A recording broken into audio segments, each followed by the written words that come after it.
Our third speaker is Professor Tim Mousseau. He's an evolutionary ecologist at the University of South Carolina in the US. He has studied the impacts of radioactivity on natural systems since 2000.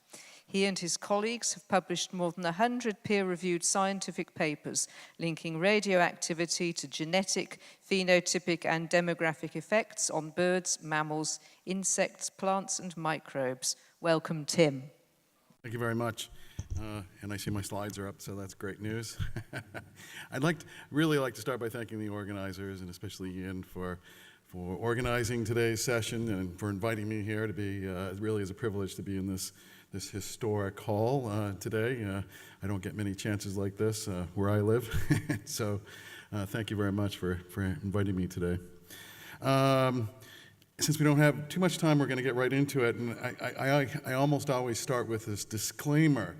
I am not an activist. I'm not here as an anti-nuclear activist. I'm here as a scientist. I committed a long time ago to speaking to anyone who asks nicely. And so Ian asked very nicely, so I'm very happy to be here to share the results, a few just snippets of what we've been up to for the last few years. So let me get right back into it. So recent discussions of the merits of nuclear energy relative to renewables inevitably point to the perceived benefits. And do I have the clicker? Excellent. Recently, inevitably point to the perceived benefits of the low carbon footprint and an ability to provide massive 24/7 baseload electricity production. Although both of these perceived attributes, positive attributes, have been debated quite substantially of late. But local and regional governments are often very supportive of nuclear options, and as shown here by, this is the VC Summer power plant that's about 20 miles up the road from where I live, up the river actually from where I live, where the tritium flows.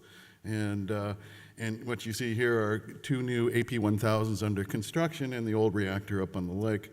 And so local governments are incredibly supportive of these kinds of construction sites because of the perceived and purported large positive economic benefits of these mega sites. And this is these are the other two reactors that are under construction in the US. So there's 4 new reactors under construction in the US at the moment. They're all within spitting distance of my house, really.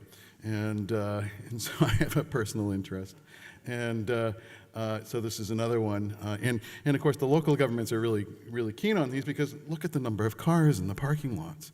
These two sites alone employ over 10,000 people, or did until a few weeks ago at least.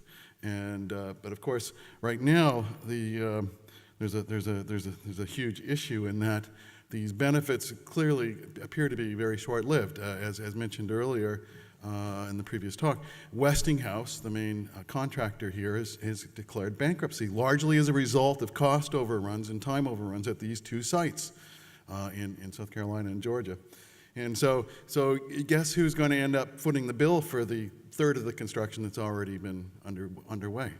Me, the ratepayer, to the tune of several $1 billion. So, again, it's clear that even these local regional benefits that have been suggested are probably vastly overrated. Anyway, and also, of course, I don't think Dave mentioned this, but it's well known that the renewable sector is employing many more people in the U.S., at least at this point in time, than the nuclear industry, of course. So that's anyway. In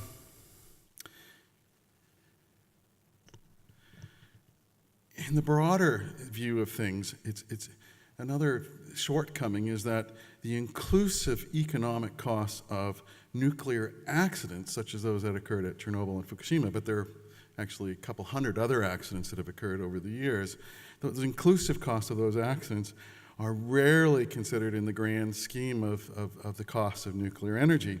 And for instance, there was a recent study just last year commissioned by the Green Cross, conducted by Samet and CO from the other USC, as I call it, the University of Southern California, I believe, where they basically did a literature review and calculated that the economic costs of the Chernobyl disaster are in excess of $700 billion. just a humongous amount. We don't know what the Fukushima accident is going to cost, but you can bet it's going to be more than that. And they've already spent a few $100 billion, really, and the other economic consequences are, again, huge. So, again, we need to be aware of these other issues, these other costs that are involved. The environmental costs of nuclear accidents, to my knowledge, have never been assessed, have never been tabulated. And in part, my view is that, in my opinion, one reason for this is that, of course, there have not been any resources allocated to that kind of activity, because the official view of the environmental ecological consequences has been that there are none. So, for instance, in the mid-2000s, the Chernobyl Forum report, commissioned by the International Atomic Energy Agency, many of you are probably aware of this, suggested, in the complete absence of any data, that because the plants and animals appear to be thriving, in their opinion, with no data to support this, there must not be any real effects of the radiation associated with the disaster. And that's been sort of the unintended interpretation, even though there was really nothing to support it. And this sort of view of the world has been perpetuated in more recent reports related to Fukushima. For instance, the UNSCAR reports, the United Nations Scientific Committee on the Effects of Atomic Radiation, which is really the main scientific committee that informs the United Nations, broadly speaking. They're supposed to be unbiased. They're supposed to represent the entire scientific worldview.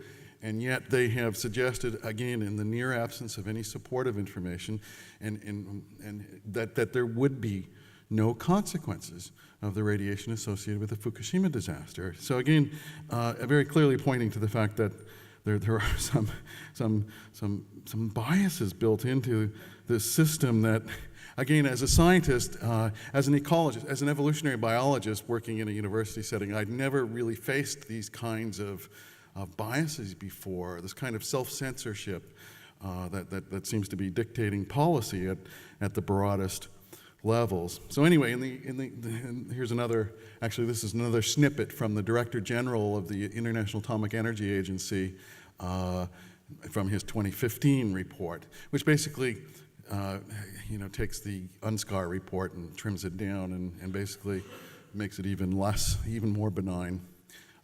Basically says there are no consequences predicted from the Fukushima disaster. So anyway, just to reiterate, basically no data is provided in support of these positions, and they're intended to mislead you, to direct you towards this conclusion that there are no radiation effects. Even though they may not explicitly say that there are no radiation effects, that is clearly the intention of the way these arguments are presented. And so with what's left of my talk today, I wanted to summarize a few key findings that we and others have generated over the last 15 years or so in both Chernobyl and Fukushima. And I'm going to start with the punchlines, the conclusions, because I almost never make it to the end of my talk, so might as well just get it over with to begin with. And the main findings, and these are all based on published, peer-reviewed scientific reports. Many of these studies are ours, but they're not just ours. And often there are summaries that we have conducted, meta-analyses that we've conducted, like Ian's very famous report on nuclear power reactors and leukemia now. We make use of all the data that's available. And the basic bottom line is not really surprising. If you add radiation to a system, there will be increased mutation rates. Genes are damaged by ionizing radiation. We've known this for almost a century, and yet no one had bothered to really put it all together within the context of a nuclear accident. We know that there are fertility consequences. And again, this isn't really new to somebody who studies human fertility. We know that, for instance, radiation therapy associated with cancer treatment often leads to temporary or permanent sterility in humans. It turns out that the birds and the mice living in Chernobyl also show dramatic reductions in fertility. It's most obvious in the males because it's easy to count sperm, but it probably is important for females too. We see reduced survival and longevity in the organisms we look at. We see increased rates of developmental abnormalities, including tumors, cataracts and other kinds of strange developmental effects that you just don't see anywhere else. We see impaired neurological development as evidenced most obviously by reduced brain size in both birds and rodents. And it turns out in humans living in the area as well, but that's not our work. We see reduced population sizes that undoubtedly stems from the fact that if you have reduced fertility and reduced survival, of course, populations are going to decline. Again, nothing really surprising, but hadn't been documented and certainly not mentioned in the UN reports. We see reduced species richness or biodiversity as a consequence of reduced population sizes. We even see local extinctions of some species in the hottest areas of Chernobyl. Haven't done enough work in Fukushima to really say what's going on there. The area that's affected is much smaller, so it remains to be seen what the ultimate outcome will be, but that's where it's heading. Impaired nutrient cycling. I don't know if there are any ecologists or environmental biologists in the room, but nutrient cycling is a fundamental ecological process that determines ecosystem productivity. And what we've been documenting in both Chernobyl and Fukushima is that the microbial community that normally recycles the dead organic matter is impaired by the elevated radiation levels. And so this leads to downstream effects on the entire community. And then finally, at least for today, a recent analysis we did showed that at least so far in Chernobyl, there's very little evidence of adaptive evolution in response to this environmental change. We see some evidence with the microbes, with the bacteria, and maybe there might be some good evidence there, but for the most part, most of the other organisms, there's no good evidence that they're adapting to this new kind of environmental perturbance, although maybe it's too soon. Maybe 30 years is too soon for a large animal with fewer generations than bacteria. Okay, so let's just sort of run through as much as we can until the bell rings, and then we'll take it from there. So when the Chernobyl Forum report came out in the mid-2000s, we'd been working in Chernobyl for a few years, published a few papers, and we'd been reviewing some of the Eastern European literature. And so when the Forum report came out and said, oh, there's no problem with Chernobyl, there's no evidence of biological consequences, we sort of scratched our heads and went, what have they been reading? And so we actually spent a few months, went to the library, virtual and otherwise, and gathered up as much of the information as we could concerning experimental analysis of Chernobyl effects that had been conducted up to that point. Most of it other people's, a lot of it from Eastern Europe, that had not been cited in this Chernobyl Forum report. And published this paper in the Trends in Ecology and Evolution. It's a fairly high-end journal. And this table right here is just one part of it, and you don't have to read the table. It's just a list of the 30-odd studies that had been conducted up to that point that showed genetic damage. So more than 30 studies have been conducted showing genetic damage as a result of the Chernobyl radiation. And so this was really kind of informative to us that there was something else going on. We since followed this up with another meta-analysis with a bunch more studies showing that basically almost every study that's been conducted, and there's many more now in the last 10 years, all show genetic damage. We see similar effects in naturally radioactive areas. We published a paper a few years ago in Cambridge Philosophical Society. We see that fertility is affected, in this case in birds. We just published a paper showing that male fertility in flowers, pollen viability, is also affected in both Chernobyl and Fukushima. We see increased rates of tumors and other kinds of developmental abnormalities. Again, published a bunch of papers on this topic. We see cataracts in the eyes. It turns out that radiation induces a very specific kind of cataract in the eye that's easily diagnosed. And it turns out that the birds and the small rodents and the people show elevated rates of these kinds of radiation-induced cataract. Again, there's another paper. They have smaller brains with cognitive consequences as a result. And basically, when we look at all of them, every major group of organisms that we've looked at shows consequences. We see the same thing in Fukushima happening now. And basically, if we do the fundamental biology, we see that there are big effects on abundance, fewer birds in the more radioactive areas, fewer species in the more radioactive areas. And if you do sort of the regression analysis, you see that it's this kind of gradual decline with radiation, following what we call a linear no-threshold response. There is no safe level of radiation as far as these birds are concerned. Oh, and the bell's up. Let me just give the final slide here. Lots of power plants, no adaptation. Oh, you know what?